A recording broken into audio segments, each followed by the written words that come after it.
Alors, nous avons la joie d'accueillir Christophe Lataste pour notre première interview ce matin à l'Université du MEDEF 2013.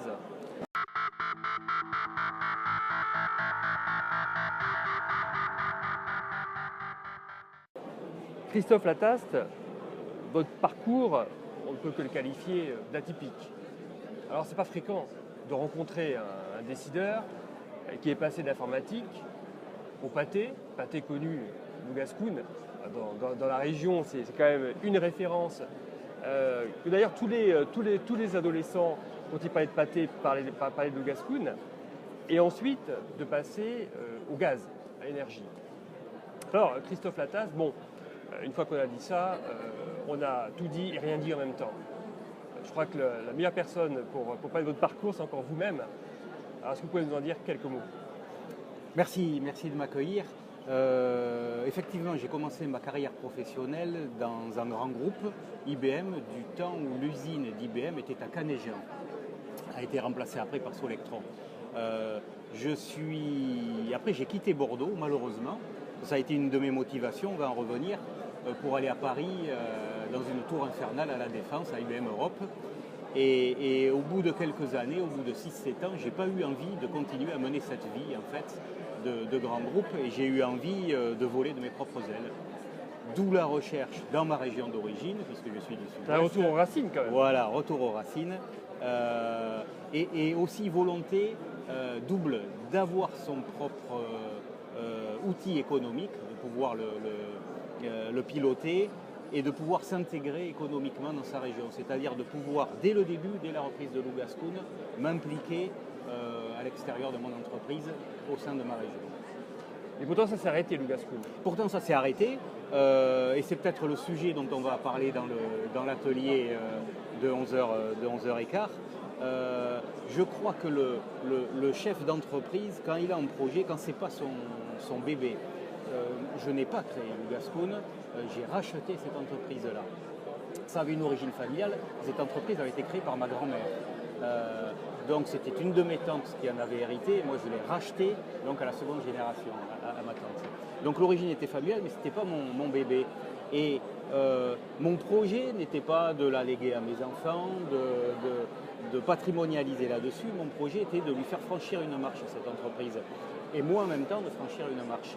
Et au bout d'une dizaine d'années, je me suis rendu compte que j'avais atteint mon seuil d'incompétence dans cet environnement-là et que j'avais envie de faire autre chose. D'où mon départ de Lougascoun en 2001 et d'où mon nouveau métier maintenant. Et alors, passer du pâté, du traiteur au gaz, oui. Ça coule pas de source? Non, ça coule pas de source, mais le métier est le même. En fait, le vrai métier d'un chef de TPE, il s'agit de toutes petites entreprises, d'entreprises de moins de 30-40 personnes, c'est d'animer, c'est de donner un sens, c'est de faire adhérer l'équipe à ce chemin-là. Ça, c'est mon vrai métier. Mon vrai métier n'est pas la technique. Je suis franchement mauvais cuisinier, demandez à mes filles, et je ne suis pas du tout un technicien chauffagiste, je n'ai pas de qualification là-dessus. Mon métier, c'est de gérer une structure, de lui donner un sens, de faire adhérer l'équipe à ce sens-là et de lui faire franchir une marche. Et alors, Ramuna, c'est le nom de votre entreprise, Ramuna Énergie aujourd'hui. Oui. Et non pas Ramuna Gaz. Voilà, j'ai changé de nom. Ramuna Gaz. Non plus Ramuna Gaz, vous avez raison. Pourquoi ce changement? Le gaz, finalement, tout le monde connaît. Donc, qu'est-ce que fait Ramuna Énergie? C'est une bonne question. Qu'est-ce que fait Ramuna Énergie? Notre métier, il est sur une clientèle uniquement que de particuliers, une spécialité de chauffage. Donc, on entretient, on maintient, on répare et on installe des appareils de chauffage. Quand j'ai racheté cette entreprise, Ramuna, c'est un patronyme, j'ai racheté à la 3e génération de Ramuna, au petit-fils qui s'appelle Grégory Ramuna. J'ai trouvé une très belle entreprise qui avait un nom certes connu, mais qui était limité par le second mot qu'il y avait après, par le gaz, à cet univers gaz. Nous sommes dans un métier où la rénovation énergétique progresse très vite. C'est accompagné fiscalement, c'est une réflexion écologique, c'est quelque chose dont on parle beaucoup en ce moment, qui évolue vite, techniquement aussi, et je ne voulais pas lier le développement de mon entreprise à une mono-énergie. Donc pour faire comprendre à mes clients, à l'environnement, à mes salariés qu'on pouvait faire autre chose. J'ai gardé le nom initial, Ramuna, et on a accolé le mot énergie. J'ai gardé Ramuna parce que je veux garder, comme Lugascoon, d'un point de vue marketing, c'est très proche comme cas, parce que le mot Ramuna évoque petite entreprise. C'est l'inverse de Veolia ou d'une grosse boîte. Ça fait local, c'est 3 syllabes, c'est facilement mémorisable, ouais. C'est un petit côté artisanal, donc c'est un côté de proximité. Et c'est nos vraies valeurs de PME. Alors, est-ce que vous voulez dire finalement, par votre parcours, que ce qui compte plus, c'est les concepts que le produit? Ce qui compte autant dans une petite entreprise, je pense que c'est l'équipe, donc le pilote, de la même importance que le produit. Le produit, bien sûr, compte. Si vous faites un produit non marchand ou qui ne correspond pas à une attente du consommateur, vous n'êtes pas en phase avec votre marché. Par contre, le mode de management, l'équipe que l'on réunit, donc l'ensemble des collaborateurs, est aussi un des facteurs, et peut-être le facteur clé de réussite. Alors, vous l'avez évoqué sans rentrer dans les détails, parce que le temps ne nous est pas parti pour cela. Mais comment se positionne Ramuna dans une période où ce qui compte quand même beaucoup, c'est le développement durable?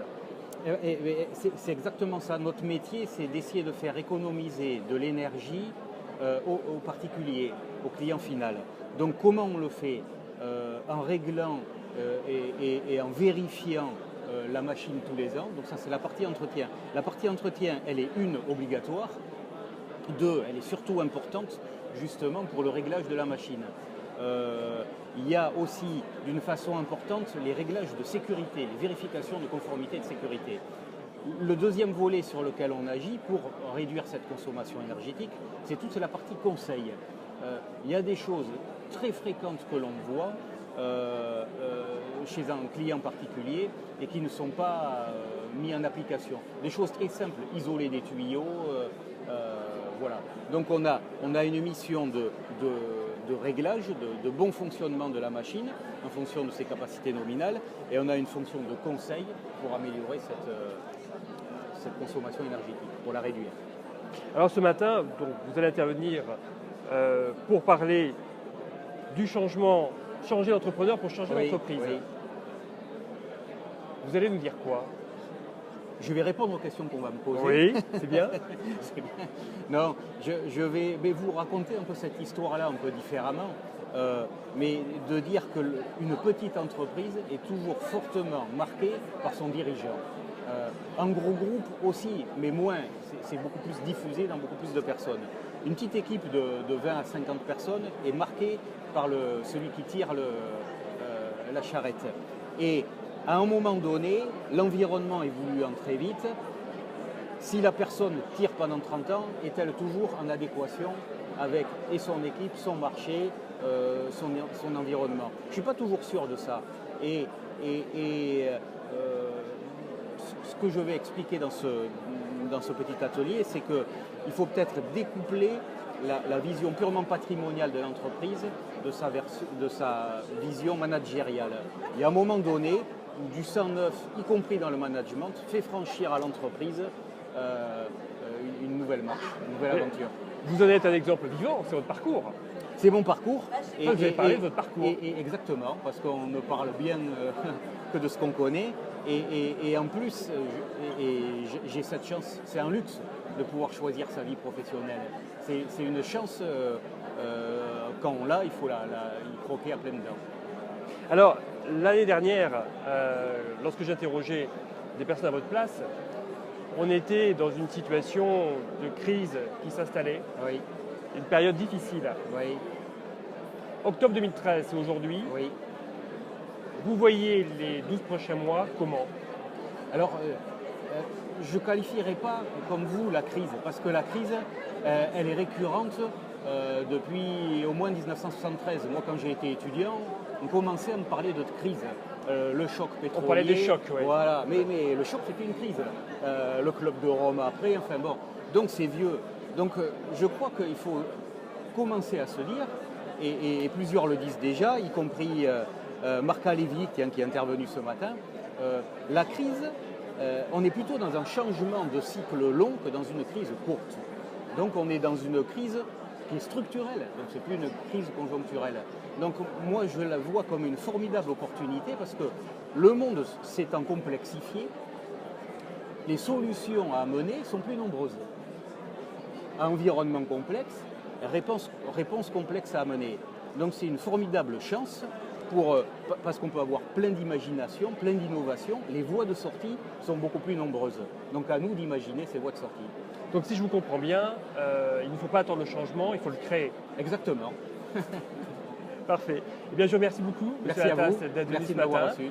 Et puis, nous nous reverrons peut-être lors d'une prochaine université. Avec Merci plaisir. Merci.